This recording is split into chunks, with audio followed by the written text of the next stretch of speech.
Oui, bonjour madame. Également avec nous, Aïmirou Ning, président du groupe parlementaire Benno Bokk Yakaar. Bonjour, monsieur Ning. Oui, bonjour madame. On démarre avec vous. Est-ce que vous avez une idée un peu de l'état actuel, réel même de la dette du Sénégal? Mais oui, ce que j'en sais, c'est que en 2019, nous sommes en 2020. Mhm. Le montant total de l'encours de la dette du Sénégal est autour de 7200 milliards, ce qui représente à peu près 55% de notre PIB. Quand on parle de ces 7500 milliards, c'est surtout, on parle de la dette pardon, de l'administration centrale. Mais qu'en est-il de la dette consolidée également? Non, je parle de la dette publique, de Mhm. l'ensemble de la dette publique, c'est 7500 milliards. Ouais. Monsieur Dia, vous êtes en ligne avec nous. Oui. Est-ce que pour vous, ce chiffre réel de 7700 milliards, il traduit l'ensemble de la dette du Sénégal? Voilà, donc peut-être il faut bien expliquer quand on parle de dette, il s'agit de quoi? Mhm. D'abord, il faut partir pour un agent économique, analyser ses besoins et ses ressources. Souvent, si les besoins dépassent les ressources, on parle de ce qu'on appelle un gap. C'est ce gap qu'on finance là par des bailleurs extérieurs, d'autres agents à capacité de financement qui sont des ressources additionnelles octroyées par un agent à capacité de financement à un agent à besoin de financement qu'on va parler de dette. Alors, la dette de l'État, il a avancé un chiffre quand même très important, 7200 milliards, et il a parlé de 55% du PIB. Ça veut Mhm. dire si on crée de la valeur, il faudrait aujourd'hui rembourser plus de 55% de cette création de valeur à des créanciers. Alors, ce qui est le plus important, c'est pas la valeur absolue, hein, puisqu'on a vu des pays avancés comme les États-Unis, la France, où ce montant même dépasse 100% du Du PIB. PIB. Donc, le plus important, c'est le rythme d'endettement. Mhm. C'est ça, en fait, qu'on parle de soutenabilité. Mais en fait, Aujourd'hui, aujourd'hui, d'autres sources évoquent on est à 65% en réalité de notre PIB. Lui et mhm, moi fixe ce seuil d'endettement à 70%. mhm, On n'est pas très loin en fait du compte. voilà. Mais maintenant, qu'est-ce qui se passe? C'est que la dette reste dans ce qu'on appelle les limites soutenables. Alors, la dette aussi, il faut comprendre son importance. C'est-à-dire, aujourd'hui, quand on a de l'ambition, il faut que la dette crée de la valeur. Il y a deux sortes de dettes. Il y a une dette qu'on appelle une dette à court terme et une dette à long terme.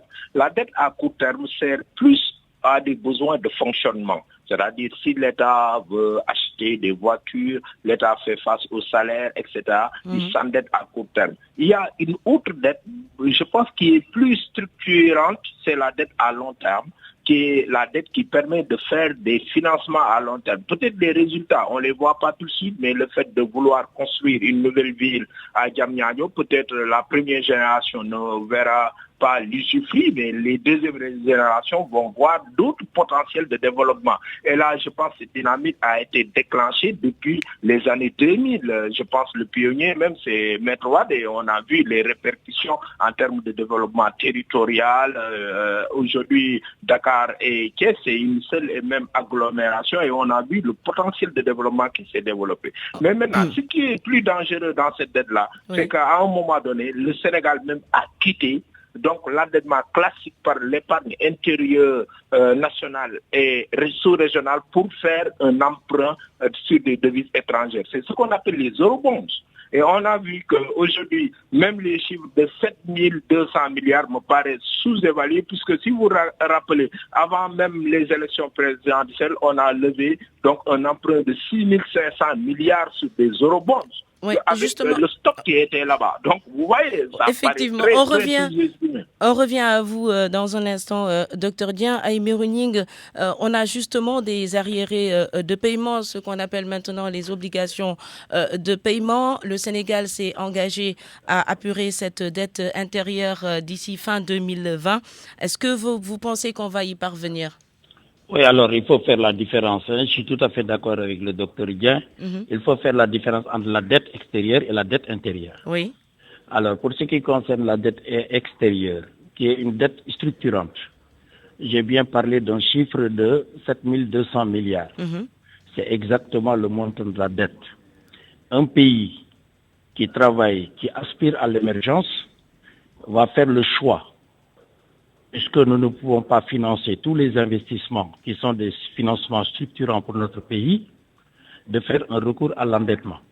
C'est ça qui nous a permis, comme il le dit, de construire des autoroutes, de construire effectivement des hôpitaux, de construire aussi ce qu'on a aujourd'hui en termes de base d'investissement pour l'énergie et qui permet aujourd'hui d'éclairer quand même plus de 5000 villages aujourd'hui au niveau du Sénégal, jusqu'à tendre vers donc l'accès universel à l'énergie en 2024. On a le choix. Vous savez, un pays, il a des ressources internes. Les ressources internes du Sénégal qui sont mobilisées à partir effectivement des impôts que nous collectons représentent 2500 milliards en gros par an. Si nous avons un programme qui est le programme d'action prioritaire qui doit mobiliser 17 milliards, si vous prenez les 5 ans, on a 12 milliards 500 millions de ressources internes que nous pouvons mobiliser. Il y a forcément un gap qui va tourner autour de 5 milliards, il faut les trouver quelque part. Et on les trouve au niveau de nos partenaires au développement. Ce qui est important dans la dette, c'est de savoir quelle est l'utilisation qui en est faite. Est-ce que ce que nous empruntons est utilisé dans des investissements qui sont des investissements structurants qui permettent demain d'asseoir une base de la croissance? Si nous avons pu, pendant 4 ans, 5 ans maintenant, avoir des taux de croissance supérieurs à 6%, en moins de 6,5%, c'est parce que justement, l'orientation qui a été faite de l'argent que nous empruntons a été utilisée dans des investissements qui sont des investissements structurants qui favorisent la base, n'est-ce pas, de notre productivité et qui permettent justement de créer de la richesse. On nous annonce aujourd'hui, on n'a plus beaucoup de minutes, honorable, il est déjà 12h42. On nous annonce que le FMI a décidé de plafonner cette dette du Sénégal à environ 9 000 milliards. Mais écoutez, le FMI ne peut pas plafonner notre dette. Ce qui est important, c'est comme il l'a dit d'ailleurs, il l'a rappelé, ce qui est important pour une dette, c'est sa soutenabilité. Vous l'avez dit vous-même, nous sommes encore en deçà des critères de convergence qui sont définis par l'UEMOA, qui est le cadre de référence macroéconomique dans lequel nous évoluons. Alors, aujourd'hui, on est à 55%, n'est-ce pas, de notre PIB. Nous avons encore de la marge. On n'a pas besoin de quelqu'un pour venir nous dire nous allons plafonner. Nous-mêmes, nous savons qu'est-ce qui est soutenable, qu'est-ce que nous devons faire, qu'est-ce que nous pouvons faire. Nous connaissons les limites de notre économie. Parce qu'on ne peut pas s'endetter. Je vais vous dire, madame, si les bailleurs de fonds, si les partenaires au développement ne croient pas à vos structures financières, mais ils vont pas vous prêter de l'argent. Vous pensez que on prête à qui veut emprunter? Les gens sont là pour lui prêter. Les gens font une analyse pour voir effectivement si la structure de votre pays peut justement absorber la dette avant de vous prêter. C'est la raison pour laquelle, pour ça, nous n'avons pas besoin de directives. Le Sénégal est un pays majeur. Pas de directives, mais est-ce qu'il ne faudrait pas juste un peu plus de prudence dans la manière justement de s'endetter? Il faut de la prudence, c'est pourquoi d'ailleurs, comme il le disait avec les eurobonds qui vont arriver à maturation en 2021, le Sénégal a choisi justement de pouvoir racheter une partie de ces dettes-là. Parce qu'on les avait contractées à des taux qui étaient importants. Et madame, il est bon de vous rappeler que dans cette dette de 7 500 milliards dont je parle, il y a plus de 2 500 milliards qui ont été contractés avant 2012. Vous savez, donc c'est une continuité de l'État. Et je crois qu'effectivement c'est une mesure sage pour pouvoir justement racheter ces eurobonds-là, parce que nous pouvons l'avoir à des taux beaucoup plus intéressants que les taux auxquels nous les avions acquis à l'époque. Docteur Modou-Dieng, une dernière question pour vous. Est-ce que vous avez le sentiment qu'il y a risque de surendettement au Sénégal? Oui, il y a deux choses à signaler. Oui. C'est-à-dire aujourd'hui, avec les nouvelles découvertes, la énergétique, le pétrole et le gaz, je pense que la marge de manœuvre du Sénégal devient encore beaucoup plus importante. Cependant, il faut signaler que tout va tourner essentiellement autour des problématiques de gouvernance. Puisque aujourd'hui, même la notation ou la confiance que les investisseurs vont avoir d'un pays dépend de comment on fait la réduction de comptes et comment on gère donc l'efficacité publique, c'est-à-dire l'affectation des ressources qui vont être allouées. Moi, je ne suis pas très d'accord sur l'orientation même budgétaire du Sénégal ou bien l'orientation des investissements. Parce que quand on regarde même, les investissements ne sont pas des investissements inclusifs parce que tout est concentré sur Dakar. Par exemple, quand on parle de nouvelles villes économiques, c'est Diamniadio. Après, on parle encore de ville, on parle de l'agro. C'est comme si le développement territorial se limitait à Dakar. Alors qu'aujourd'hui, si on veut créer beaucoup plus de potentiel, il faut que l'État ait une vision beaucoup plus éclairée et une vision beaucoup plus ambitieuse en développant des projets structurants, en faisant un maillage territorial. Mais si tout reste autour de Dakar, moi je pense que le potentiel qu'on pouvait tirer pour créer de la valeur va être un potentiel limité. La deuxième chose aussi, c'est quel que soit aussi ce qui peut arriver, il faut impérativement arrêter l'emprunt en devise. Parce que le problème qui se pose sur l'emprunt en devise, c'est que c'est une dette très spéculative puisqu'on s'emprunte sur une devise qu'on ne maîtrise pas. Donc à un montant nominal constant, on risque de payer une ardoise beaucoup plus salée si le taux de change varie à notre défaveur. Par exemple, si le taux du dollar augmente aujourd'hui, on aura des problèmes de remboursement. Et ce qui s'est passé avec les pays asiatiques en 1998, où il y avait à un moment donné même rupture des créanciers, ce qu'on a appelé par FMI un sudden stop. Ça veut dire aujourd'hui, par rapport à ces nouveaux développements aussi, et par rapport même au contexte de 2 mois, donc le FMI met en garde parce que quand on prend qu'on s'approche de la limite, c'est vrai qu'aujourd'hui on a plus de marge et les années à venir. Donc, on aura plus de ressources, mais aussi il faut appeler ces problèmes de gouvernance. Rapidement, en 30 secondes, est-ce que ça pourrait avoir justement un impact sur les projets en cours ou bien les projets à venir, les grands projets? Ouais.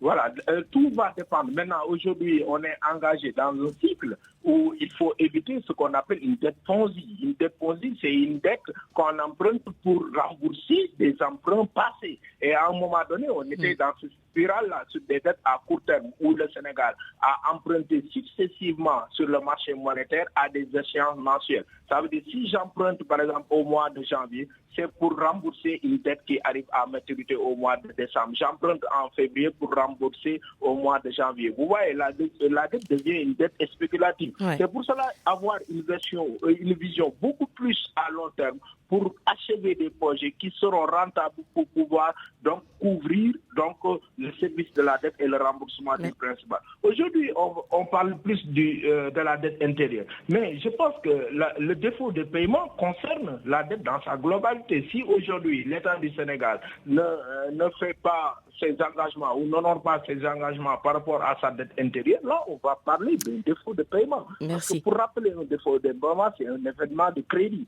Si on arrive à une maturité sur une échéance et qu'on ne rembourse pas, quelle que soit la nature du créancier, donc il y a un défaut de paiement. Maintenant, la politique du Sénégal maintenant, c'est de rembourser l'extérieur et de rembourser des marchés de capitaux pour avoir son image et la confiance du marché. Et maintenant, ceux qui sont ces créanciers à l'intérieur, on les met après. Pourquoi? Parce qu'il n'y a pas une notation internationale. Là aussi, ça pose un réel problème. On termine sur ce point. Merci beaucoup, docteur Modou Dieng. Merci beaucoup. Je remercie aussi l'honorable pour partager le plateau. Aymérou président du groupe parlementaire Benno Bokk Yakaar, qui était avec nous, et le docteur Modou Dieng, enseignant-chercheur en sciences économiques à l'université Alioune Diop de Bombay. Midi, bientôt 50 minutes. Merci à vous d'avoir suivi cette grande édition d'information. Aluba était à la mise en onde, Barthélémy Ngom et Sokhna Natambay à la réalisation.